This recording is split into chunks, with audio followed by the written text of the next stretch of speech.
Good morning, welcome to 6 TV. నేను ఆనంద్. బులెటిన్లో వివరాలు చూసే ముందు పేపర్ అనాలిసిస్ గురించి మా కొలీగ్ భారతి అందిస్తారు. Bharati, over to you. Thank you Anand. ఈరోజు పత్రికలోని ప్రధాన వార్తల గురించి అయితే మనం తెలుసుకుందాం. ముందుగా ఈనాడు చూసుకున్నట్లయితే ప్రభుత్వాన్ని ఎలా పడగొడతారు, కూలిపోవడానికి ఇది కాళేశ్వరం కాదు ప్రజా ప్రభుత్వం. అయితే కాంగ్రెస్ ప్రభుత్వం పైన ఎవరైతే కూలగొడతాము, ప్రభుత్వాన్ని కూలగొడతాము అని అన్న వాళ్ళకి ఇది ఒక రేవంత్ తరపు నుంచి ఇది ఒక పెద్ద కౌంటర్ అనే చెప్పుకోవచ్చు. సో ప్రభుత్వాన్ని కూలగొట్టడానికి ఇది కాళేశ్వరం ప్రాజెక్ట్ అయితే కాదు, ప్రజా ప్రభుత్వం అని కూడా ఇక్కడ ఆయన స్పష్టం చేశారు. సో ఇక్కడ చూసుకున్నట్టయితే కేసీఆర్ ఎవరైతే మళ్ళీ సీఎం అవుతారు అని ఎవరైతే అంటున్నారో వాళ్ళకు కూడా ఇది ఒక కౌంటర్ అని కూడా చెప్పుకోవచ్చు. ఇక్కడ కేసీఆర్ సీఎం కాదు కదా, కనీసం మంత్రి కూడా కాలేరు అని కూడా ఆయన స్పష్టం చేశారనమాట. సో అయితే రానున్న 15 రోజుల్లో పోలీస్ పోస్టులకి సంబంధించిన భర్తీలు ఏవైతే ఉన్నాయో వాటిని కూడా పూర్తి చేస్తామని కూడా ఇక్కడ స్పష్టం చేశారు. సో నిన్న జరిగిన ఇంద్రవెల్లిలో జరిగిన సీఎం సభ ఏదైతే ఉందో, సీఎం రేవంత్ రెడ్డి సీఎం అయిన తర్వాత మొదటిసారిగా నిర్వహించిన సభ అని కూడా చెప్పుకోవచ్చు. సో ఇంద్రవెల్లిలో తెలంగాణ పునర్నిర్మాణ సభలో లోక్సభ ఎన్నికల సన్నాహ సంచకంగా గంట కొడుతున్న CM Revanth Reddy. So image లో మనం చూసుకోవచ్చు అనమాట. మొదటిసారిగా సీఎం అయిన తర్వాత రేవంత్ రెడ్డి చేపట్టిన సభ ఇది. సో దానికి సంబంధించిన ఇమేజ్ కూడా మనం ఇక్కడ చూసుకోవచ్చు. సో మనం మరిన్ని వార్తల్లోకి వెళ్తే, సో నిన్నటి నుండి మనం వార్తల్లో చూస్తున్న ఒక ప్రధాన వార్త ఏంటంటే, సినీ యాక్టర్ తమిళ హీరో విజయ్ తలపతి అయితే రాజకీయ అరంగేట్రం చేస్తున్నట్టు కూడా ఇక్కడ స్పష్టంగా ఉందన్నమాట. తమిళ సినీ హీరో విజయ్ రాజకీయ అరంగేట్రం. సో ఆయన పార్టీకి కూడా ఒక పేరు అయితే ఫిక్స్ చేశారన్నట్టు ఇక్కడ మనకు తెలుస్తుంది. సో తమిగల వెట్రి కలగలం పేరుతో ప్రకటన. సో 2026 శాసనసభ ఎన్నికలే లక్ష్యమని వెల్లడి. సో ఈ పార్టీ ఏదైతే ఉందో దానికి సంబంధించిన ఎన్నికలు కూడా 2026లో జరిగే ఎన్నికలే లక్ష్యంగా పోటీ చేస్తాము, ప్రజల వద్దకే పాలన అన్నట్టు కూడా ఇక్కడ మనం స్పష్టంగా చూసుకోవచ్చు అనమాట. సో ఇవి ప్రధానంగా మనం చూసుకున్నట్లయితే జార్ఖండ్ సీఎంగా చంపాయి సోరెన్ ప్రమాణ స్వీకారం. సో ఇమేజ్ లో మనం చూసుకోవచ్చు అనమాట. జార్ఖండ్ సీఎంగా అయితే చంపాయి సోరెన్ ప్రమాణ స్వీకారం అయితే చేస్తున్నారు. సో ఇక్కడ కృష్ణా బోర్డుకి సంబంధించిన వార్త చూడొచ్చు. కృష్ణా బోర్డుకి ప్రాజెక్టులు అప్పగించలేదు, ప్రభుత్వ అనుమతి తర్వాతే అవుట్లైన్లు అప్పగిస్తామని ఈఎన్సీ బోర్డుకు చెప్పారు. సో ప్రస్తుతం కృష్ణా బోర్డుకి రాష్ట్రంలో ఉన్న ప్రాజెక్టులు ఏవైతే అప్పగించారు అని వస్తున్న ప్రచారం ఏదైతే ఉందో అదంతా అబద్ధం అని చెప్పేసి నీటిపారుదల శాఖ కార్యదర్శి రాహుల్ బొజ్జా అయితే స్పష్టం చేశారు. కృష్ణా బోర్డుకి అప్పగిస్తున్నట్టు ఎలాంటి ఒప్పందాలు కానీ సంతకాలు కానీ తీసుకోలేదని కూడా ఇక్కడ స్పష్టం చేశారనమాట. సో ఇవి ఈనాడులో ప్రధానంగా మనం చూసుకున్న వార్తలు. సో ఆంధ్రజ్యోతిలో ప్రధానంగా మనం చూసుకున్న వార్తలు అయితే, ఆంధ్రాలోకి వెళ్తే సిగ్గు విడిచి సిద్ధం, జగన్ ఎన్నికల ప్రచారం సభ కోసం విధ్వంసం. సో ఇటీవల కాలంలో మనం ఈ పేరు చూస్తేనే తెలుసుకోవచ్చు అనమాట. సిద్ధం అంటే ఇక ఇది వైసీపీకి సంబంధించిన వార్త అని కూడా మనం తెలుసుకోవచ్చు. సో గత కొన్ని వారం కిందట జరిగిన భీమిలీలో ఏదైతే సభ సిద్ధం అనే పేరుతో సభ జరిగిందో దానికి సంబంధించిన వార్త కూడా మనం ఇక్కడ చూసుకోవచ్చు. అయితే దీనికి సంబంధించిన ఒక 4-5 పాయింట్లు అయితే మనం ఇక్కడ చూసుకోవచ్చు. పచ్చని చెట్లు కొట్టేసేందుకు సిద్ధం, పంట కాల్వలు పూర్తి చేసేందుకు సిద్ధం, జాతీయ రహదారిని తవ్వేసేందుకు సిద్ధం, పిల్లల చదువులు చెడగొట్టేందుకు సిద్ధం. సో అన్ని విలువలు వదిలేసి బరి తెగించి మరీ జనాన్ని నానా బాధలు పెట్టేందుకు సిద్ధం. సో ఏదైతే సభ జరగనుందో, సీఎం ఎన్నికల ప్రచారానికి సంబంధించిన సభ ఏదైతే జరగనుందో దానికి సంబంధించి ఒక ఇమేజ్ లో చూసుకోవచ్చు అనమాట. మనం రోడ్ మధ్యలో ఉన్న డివైడర్ ఏదైతే ఉందో దాన్ని తవ్విస్తున్న ఇమేజ్ మనం ఇక్కడ చూసుకోవచ్చు. సో కేవలం ఒక సభ కోసం మాత్రమే ఇన్ని విధ్వంసాలు సృష్టిస్తున్నారని అయితే ఇక్కడ స్పష్టంగా ఉంది. సో ఇక్కడ నేడు దెందులూరులో బహిరంగ సభ, ఈ సభకి సంబంధించిన ఇమేజ్ మనం ఇక్కడ చూసుకోవచ్చు. దీనికోసం ఏదైతే కార్యక్రమం కోసం జరుగుతున్న పనులు ఏవైతే ఉన్నాయో వాటిలో ఒక భాగం అని కూడా ఇది చెప్పుకోవచ్చు అనమాట. సో అయితే 800 మీటర్ల మేర పంట కాలువలు అయితే పూడ్చి వేశారనమాట దీనికి సంబంధించి. అలాగే 1600 ఆర్టీసీ బస్సులు, స్కూళ్ళు, కాలేజ్ వాహనాలను కూడా సభ కోసం తీసుకున్నట్టు కూడా ఇక్కడ తెలుస్తుంది. సో ఇక్కడ చూసుకున్నట్టయితే, జగనన్న నీకు బాధ్యత లేదా, తల్లిని చెల్లిని తిడుతున్న చేతులు దులుపుకుంటావా. సో ఇది వైఎస్ సునీతారెడ్డి చేసిన సంచలన వ్యాఖ్యలని చెప్పుకోవచ్చు అనమాట. సో ప్రస్తుతం సోషల్ మీడియాలో వైఎస్ షర్మిల పైన వస్తున్న వ్యతిరేక వార్తలు ఏవైతే ఉన్నాయో, పోస్టులు కానివ్వండి, వార్తలు కానివ్వండి ఏవైతే ఉన్నాయో దానికి సునీత స్పందించారు. సో సోషల్ మీడియాలో ఒక కాలకే సైన్యంలా షర్మిల మీద పడుతుంది అని కూడా ఆయన స్పష్టం చేశారు. అయితే చెల్లెల్ని తల్లిని తిడుతున్నా కూడా జగన్ చేతులు దులిపేసుకుంటున్నారు అని కూడా ఇక్కడ స్పష్టం చేశారనమాట. సో సోషల్ మీడియా కాలకేయ సైన్యంలా మారిందని వైఎస్ వివేకారెడ్డి కుమార్తె సునీతారెడ్డి ఆగ్రహించారు. సో తల్లిని చెల్లెల్ని నిందిస్తున్నా, దూషిస్తున్నా పట్టించుకోకుండా సీఎం ఎన్నికల సంబంధించిన ప్రచారంలోనే నిమగ్నమయ్యారు అని కూడా ఇక్కడ స్పష్టంగా ఉంది. సో ఇక్కడ చూసుకున్నట్టయితే, నీకు మీ నాన్న గతే, సోషల్ మీడియాలో బెదిరిస్తున్నారు, షర్మిల విజయమ్మను వదలరట, హైదరాబాద్లో సునీతారెడ్డి ఫిర్యాదు. సో షర్మిలకి అలాగే తన తల్లి విజయమ్మకి కూడా ప్రాణహాని ఉంది అన్నట్టయితే ఇక్కడ మనం స్పష్టంగా తెలుసుకోవచ్చు. దీనిపైన హైదరాబాద్ లో వైఎస్ సునీతారెడ్డి అయితే ఫిర్యాదు చేసినట్టు కూడా మనకి ఇక్కడ స్పష్టంగా రాసిందనమాట. సో మనం మరిన్ని వార్తల్లోకి వెళ్తే, సో ఈ జార్ఖండ్ ఎమ్మెల్యేలు ఎవరైతే ఉన్నారో వాళ్ళకి సంబంధించిన విమానం పొగమంచు కారణంగా విమానం రద్దయిన విషయం మనకు అందరికీ తెలిసిందే. అయితే దాని తర్వాత అయితే ఎమ్మెల్యేలు హైదరాబాద్కి అయితే చేరుకున్నారు. దానికి సంబంధించిన ఇమేజ్ మనం ఇక్కడ చూసుకోవచ్చు. హైదరాబాద్కు చేరుకున్న జార్ఖండ్ ఎమ్మెల్యేలు. సో జార్ఖండ్ క్యాంప్ తెలంగాణలో. సో ఎమ్మెల్యేల క్యాంప్ ఏదైతే ఉందో తెలంగాణ ఒక హోటల్లో అయితే నిర్వహించినట్టు కూడా మనకి ఇక్కడ తెలుస్తుంది. 2 విమానాలు బేగంపేట ఎయిర్పోర్ట్కు 39 మంది జిఎం కూటమి ఎమ్మెల్యేల రాక.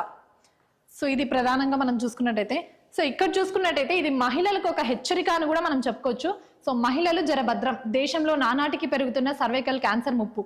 సో భారతదేశంలో మాత్రమే ప్రతి సంవత్సరం 80,000 క్యాన్సర్ కేసులు అయితే నమోదవుతున్నాయి.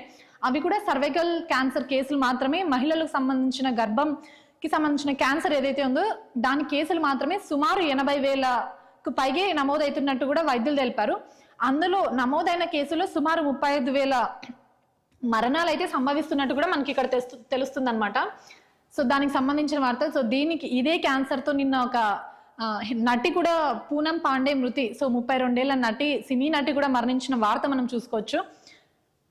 సో ఇవి ప్రధానంగా మనం ఇక్కడ చూసుకున్నట్లయితే, వెలుగులో ప్రధానంగా చూసుకున్నట్లయితే ఇది కూడా ఇంద్రవెల్లిలో జరిగిన సీఎం రేవంత్ రెడ్డి సభకు సంబంధించిన వార్త అని కూడా చూడొచ్చు. ఇమేజ్ లో చూడొచ్చు. క్లౌస్పూర్ నాగోబా ఆలయంలో సీఎం రేవంత్ రెడ్డికి జ్ఞానపికను అందజేస్తున్న మోస్రం వంశీయులు. సో నాగోబా ఆలయంలో సీఎం రేవంత్ రెడ్డి నిర్వహించిన పూజలకు సంబంధించిన ఇమేజ్ మనం చూడొచ్చు. ఎవడ్రా ప్రభుత్వాన్ని పడగొట్టేది, పండబెట్టి తొక్కుతాం. సో ఇది కూడా సేమ్ ఇందాక మనం ఏదైతే వార్త చూసామో దానికి రిలేటెడ్ వార్త అని కూడా చెప్పుకోవచ్చు అనమాట. సో కేసీఆర్ని వ్యతిరేకిస్తూ కేసీఆర్ సీఎం కాదు, కనీసం మంత్రి కూడా కాలేడు, ఎమ్మెల్యే కూడా కాలేడు అని చేసిన వ్యాఖ్యలు అని చెప్పుకోవచ్చు. సో ఇక్కడ చూసుకున్నట్లయితే ఏవైతే కాంగ్రెస్ ప్రభుత్వం అమలు చేయడానికి సిద్ధంగా ఉందో 500కే గ్యాస్ సిలిండర్, అలాగే 200 యూనిట్ల వరకు ఉచిత కరెంట్ ఏదైతే ఉందో దానికి సంబంధించిన 2 హామీలను కూడా ఇక్కడ మరొకసారి పేర్కొన్నారనమాట. సో త్వరలోనే 500కే గ్యాస్ సిలిండర్, 200 యూనిట్ల ఫ్రీ కరెంట్ అమలు చేస్తామని కూడా స్పష్టం చేశారు. సో ప్రతి తాండాకు రోడ్లు, స్కూళ్ళు ఏర్పాటు చేస్తామని కూడా హామీ ఇచ్చారనమాట. సో ఇది ఇంద్రవెల్లిలో జరిగిన సీఎం రేవంత్ రెడ్డి సభ ఏదైతే ఉందో దాంట్లో ఫైర్ అయ్యారు అని కూడా ఇక్కడ మనం చెప్పుకోవచ్చు అనమాట. సో స్కూల్ యూనిఫామ్ ఆర్డర్ మహిళా సంఘాలకు ఇస్తాం. సో స్కూల్ యూనిఫామ్ అంటే ప్రభుత్వ స్కూల్స్కి కావాల్సిన, పిల్లలకు కావాల్సిన యూనిఫామ్ ఏదైతే ఉందో దానికి సంబంధించిన మెటీరియల్ మొత్తాన్ని మహిళా సంఘాలకు మాత్రమే ఇస్తాం అన్నట్టయితే స్పష్టం చేసింది. సో మహిళా సంఘాలకు ఇవ్వడం ద్వారా వాళ్ళకి లాభం చేకూరుతుంది, వాళ్ళకి ఒక ఉపాధి దొరుకుతుంది అని కూడా ఇక్కడ స్పష్టం చేశారు. సో అసెంబ్లీ బడ్జెట్ సమావేశాలు ఈ నెల 8 నుంచి రేపు రాష్ట్ర కేబినెట్ మీటింగ్. సో రాష్ట్రానికి సంబంధించిన అసెంబ్లీ సమావేశాలు అయితే ఈ నెల 8 నుంచి ప్రారంభం అవుతాయని ఇక్కడ స్పష్టంగా చూసుకోవచ్చు మనం. సో మనం మరిన్ని వార్తల్లోకి వెళ్తే, మేడిగడ్డ అన్ని బ్లాకుల్లోనూ పగుళ్ళు, 2019 నవంబర్లోనే లోపాలు గుర్తింపు. సో మనం గత కొన్ని రోజులుగా ఇటీవల కాలంలో బ్యారేజ్కి సంబంధించిన వార్త అంటేనే మనకు గుర్తొచ్చేది మేడిగడ్డ పగుళ్ళు, దీనికి ఉన్న డ్యామేజ్లు, దీనిలో జరిగిన లోపాలు, అవినీతులే మనం తెలుసుకోవచ్చు అనమాట. సో పట్టించుకొని అప్పటి బీఆర్ఎస్ సర్కార్ L&D పేర్లు చేయించడంతో ఫెయిల్. సో రిపేర్లు చేయించినా కూడా అవి ఎలాంటి ఉపయోగకరం లేకుండా పోయాయని చెప్పేదైతే ఇక్కడ స్పష్టంగా ఉంది. ఈ లోపాలు ఏవైతే ఉన్నాయో వీటిని 2019లోనే గుర్తించారు, కానీ బీఆర్ఎస్ ప్రభుత్వం దీన్ని నిర్లక్ష్యం చేసింది, పట్టించుకోలేదు అన్నట్టయితే ఇక్కడ స్పష్టంగా ఉందన్నమాట. సో ఈ పగుళ్ళకు సంబంధించిన ప్రతిరోజు వార్త అయితే మనం చూస్తూనే ఉన్నాం.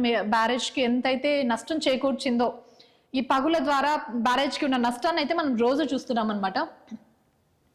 సో ఇవి ప్రధానంగా మనం చూసుకున్నట్లయితే వెలుగులో ఉన్న ప్రధాన వార్తలను కూడా చెప్పుకోవచ్చు.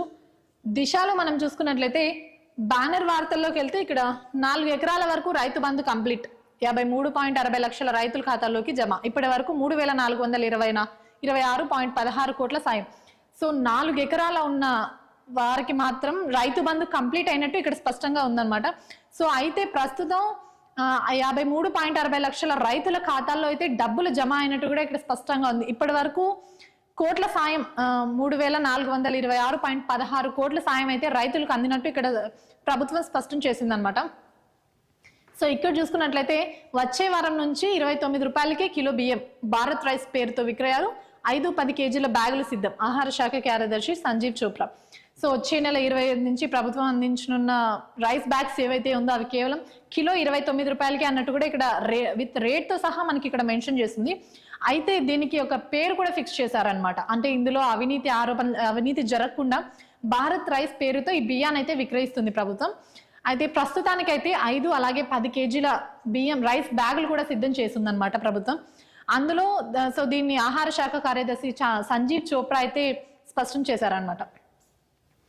సో ఇక్కడ చూసుకున్నట్టయితే ఇది కూడా కాంగ్రెస్ ప్రభుత్వానికి సంబంధించిన వార్త అని చెప్పుకోవచ్చు. సో తెల్ల రేషన్ కార్డు ఉన్న వారికి ఫ్రీ కరెంట్ 200 యూనిట్ల వరకు అందిస్తాం. సో ఇటీవల కాలంలో మనం చూసుకున్నట్టయితే రేషన్ కార్డు అవసరమా, వైట్ రేషన్ కార్డు అవసరమా 6 గ్యారంటీలకి అన్న వార్తలు కూడా మనం చూసుకున్నాం. అయితే ఇది దానికి భిన్నంగా ఉందని కూడా చెప్పుకోవచ్చు. వైట్ రేషన్ కార్డు ఎవరైతే ఉంటుందో వాళ్ళకి మాత్రమే ఫ్రీ కరెంట్ అన్నట్టు మనం ఇక్కడ చూసుకోవచ్చు. సో 200 యూనిట్ల వరకు అందిస్తాం. 15 రోజుల్లో 15,000 కానిస్టేబుల్ భర్తీ. సో ఈ హామీలు మొత్తం ఏవైతే ఉన్నాయో అవి ఇంద్రవెల్లిలో జరిగిన సీఎం రేవంత్ రెడ్డి సభలో ఇచ్చిన హామీలు అనే చెప్పుకోవచ్చు. ఇది వరకు ఇచ్చిన హామీల్ని ఇప్పుడు అమలు చేస్తామని స్పష్టం కూడా చేశారనమాట. సో మరికొన్ని హామీలు అయితే ఇచ్చారు. 3 నెలల్లో 6 నెలల్లో కేసీఆర్ సీఎం అవుతాడట. సో ఇది కూడా కేసీఆర్ సీఎం కాదు, మంత్రి కాలేడు అని స్పష్టం చేసిన వార్తే అని చెప్పచ్చు. సో కాంగ్రెస్ ప్రభుత్వాన్ని ఎవరైతే పడగొడతాము, కొల్లగొడతాము అన్న వారికి ఇది ఒక కౌంటర్ అని కూడా చెప్పుకోవచ్చు. ఇది కాళేశ్వరం ప్రాజెక్ట్ కాదు, కూలగొట్టిన వెంటనే కూలిపోవడానికి ఇది ప్రజా ప్రభుత్వం అని కూడా స్పష్టం చేశారు. సో ఇవి పాయింట్స్ మొత్తం మనం చూసుకున్నట్లయితే మొత్తం కేసీఆర్ కి వ్యతిరేకంగా కాంగ్రెస్ ప్రభుత్వానికి అనుకూలంగానే మనం చూసుకోవచ్చు. 8 నుంచి బడ్జెట్ సమావేశాలు. సో ఇమేజ్ లో కూడా మనం చూసుకోవచ్చు అనమాట. ఇంద్రవెల్లిలో జరిగిన సభ ఏదైతే ఉందో దానికి జనాలు ఏ రకంగా పెద్ద ఎత్తున వచ్చారో మనం చూసుకోవచ్చు. సభలో పాల్గొన్న కాంగ్రెస్ నేతలు, ప్రజలు. సో అత్యధికంగా ప్రజలు ఇక్కడ మనం చూడొచ్చు అనమాట. సో ఇది కూడా హీరో విజయ్ పాలిటిక్స్ కి సంబంధించిన వార్తే అని చెప్పుకోవచ్చు. సో ఇవి ప్రధానంగా మనం వెలుగులో చూసుకున్న వార్తలు అయితే. సో ప్రతి పత్రికలోనూ మనం ప్రధానంగా చూసుకున్నట్టయితే ఒకటి సీఎం రేవంత్ రెడ్డికి సంబంధించిన ఇంద్రవెల్లి వార్త సభ ఏదైతే ఉందో దానికి సంబంధించిన వార్తే. సో వార్తల్లోని మరిన్ని విశేషాలు మా కొలిగ్ ఆనంద్ అందిస్తారు. Anand, over to you.